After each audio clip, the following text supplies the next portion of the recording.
In this question, we have an intellectual property right, that is, the right to ownership of a fictional character, namely Sherlock Holmes.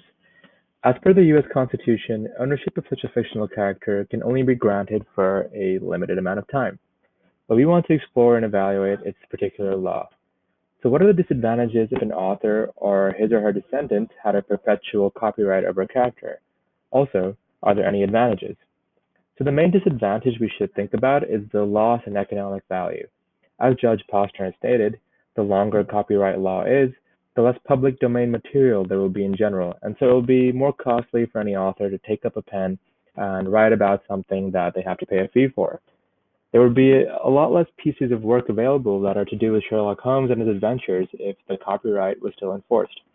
However, you could also argue that there are advantages to a perpetual copyright.